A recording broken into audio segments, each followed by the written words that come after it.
আমার রিসেন্ট বাংলাদেশ ট্রিপে আমার অনেক ফ্রেন্ড এবং জুনিয়রদের সাথে কথা হয়েছে যে তারা ইউএস আসতে চায়, হায়ার স্টাডিজ পারসিউ করতে চায়। কিন্তু তাদের এই পুরো আলোচনায় অনেকগুলো কনফিউশনস আমার কাছে মনে হয়েছে বা অনেকগুলো মিস ইনফরমেশন আছে বলে আমার কাছে মনে হয়েছে। সো ওই প্রশ্নগুলোর একটা উত্তর দেওয়ার জন্য আসলে এই ভিডিওটা তৈরি করা। সো আপনার যদি এমন ইচ্ছা থাকে যে আপনি ইউএসএতে মাইগ্রেট করতে চান, তাহলে এই ভিডিওটি আপনার জন্যই।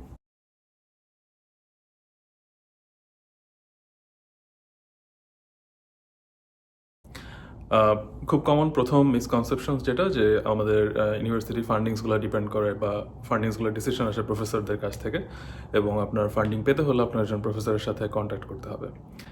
এই মিসকনসেপশনটা পার্শিয়ালি ট্রু, মোস্টলি আসলে ফলস। প্রফেসরের ফান্ডিংয়ের ডিসিশনটা নিয়ে থাকে, এটা হয় মোস্টলি যখন আপনি পিএইচডিতে অ্যাপ্লাই করবেন এবং সেই পিএইচডি প্রোগ্রামটা খুবই স্পেসিফিক রিসার্চ বেসড কোনো পিএইচডি হবে। ফর এক্সাম্পল, আপনি যদি পিএইচডিতে অ্যাপ্লাই করেন বাট কোনো একটা ডিসিপ্লিন যেমন ধরেন ইকোনমিক্স অথবা বিজনেস, যেখানে আসলে হার্ড সায়েন্সের মতো রিসার্চ ল্যাব বেসড প্রোগ্রাম না, সেখানে ডিসিশনগুলো কোনো স্পেসিফিক প্রফেসরের আন্ডারে থাকে না, এই ডিসিশনটা আসে সেন্ট্রালি ডিপার্টমেন্ট লেভেলে। এবং অ্যাক্রস অল ডিসিপ্লিনস মাস্টার্স প্রোগ্রামের ক্ষেত্রে এই ডিসিশনগুলো আসলে কোনো ইন্ডিভিজুয়াল প্রফেসর নিয়ে থাকে না, সাধারণত মোস্টলি ইউনিভার্সিটি ডিপার্টমেন্টগুলো এই ডিসিশনটা নিয়ে থাকে।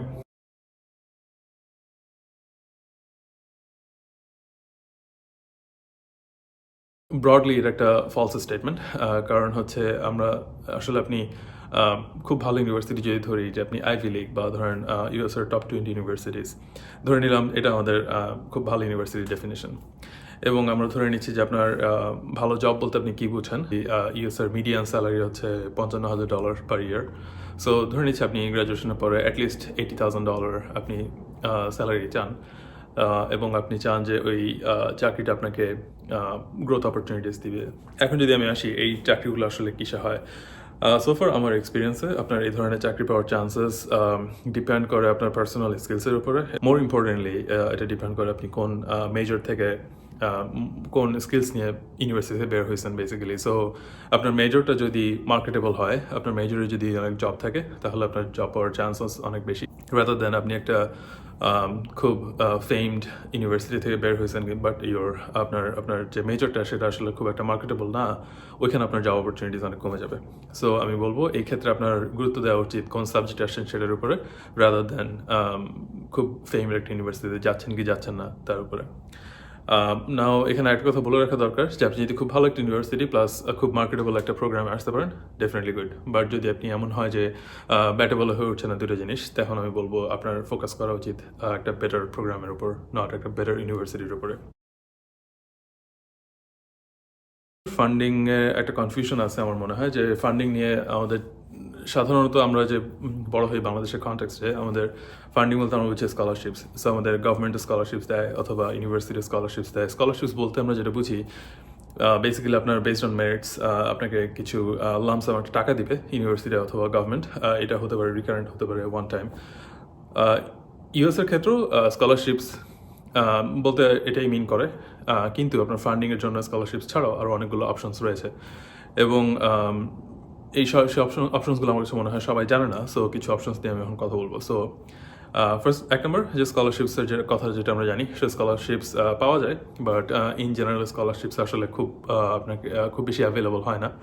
এবং এটা ইউএসের ইউনিভার্সিটিগুলোতে স্কলারশিপসের কালচার একটু ডিফারেন্ট। সো তারা আসলে আপনাকে অনেক বেশি টাকা স্কলারশিপস দেওয়ার পক্ষপাতী না, এই কালচারটা ওদের নাই আসলে। সো তারা যদি এমন হয় যে আপনি একটা কেস কম্পিটিশন বা কিছু একটা জিতেছেন, আপনাকে সে $500 বা $1,000 একটা চেক দিতে পারে ওয়ান টাইম, এটা একটা স্কলারশিপ।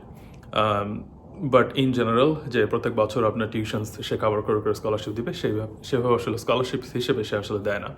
কীভাবে দেয়? সে দেয় হচ্ছে মোস্টলি আপনার অ্যাসিস্ট্যান্টশিপ প্রোগ্রামের মাধ্যমে। অ্যাসিস্ট্যান্টশিপ বলতে বুঝায় আপনি একটা ইউনিভার্সিটির বেসিক্যালি বাই ডেফিনেশন আপনি একজন part time employee. So assistantship হতে পারে আপনি একজন প্রফেসরের অ্যাসিস্ট্যান্ট, সেক্ষেত্রে টিচিং অ্যাসিস্ট্যান্টশিপ হয়, অথবা আপনি হতে পারে একটা প্রফেসরের non teaching assistant, so administrative assistant অথবা গ্র্যাজুয়েট অ্যাসিস্ট্যান্ট। এবং আরও একটা টাইপের অ্যাসিস্ট্যান্টশিপ আছে যেটা হচ্ছে নন অ্যাকাডেমিক অ্যাসিস্ট্যান্টশিপ।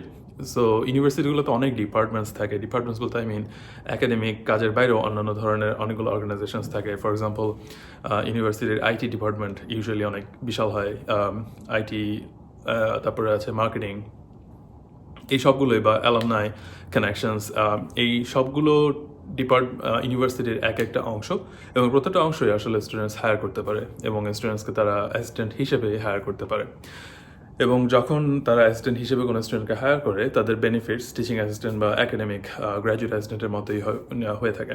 সো অ্যাসিস্ট্যান্টশিপের আসলে বেনিফিটসগুলো কি? বেনিফিটসগুলো এক নম্বর হচ্ছে একজন গ্র্যাজুয়েট অ্যাসিস্ট্যান্ট সাধারণত ইউনিভার্সিটি তার টিউশন ফি ওয়েভ করে দেয়। এটা হতে পারে 100%, হতে পারে 50% or 70%। এবং 2 নম্বর হচ্ছে আপনি গ্র্যাজুয়েট অ্যাসিস্ট্যান্ট অথবা whatever assistant you are, আপনি যখন কাজ করবেন আপনার 20 আওয়ার্স অন ক্যাম্পাস জব করার পারমিশন থাকে।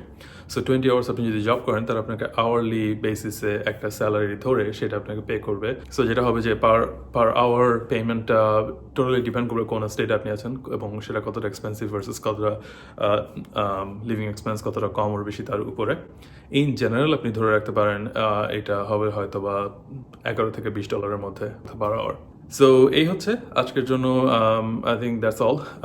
যদি আপনাদের আর কোনো কোয়েশ্চেন্স কনফিউশনস থাকে, আমি যে টপিকগুলো আলোচনা করছি সেগুলো নিয়ে অথবা নতুন কোনো টপিকস আপনারা জানতে চান, কমেন্টসে জানাবেন।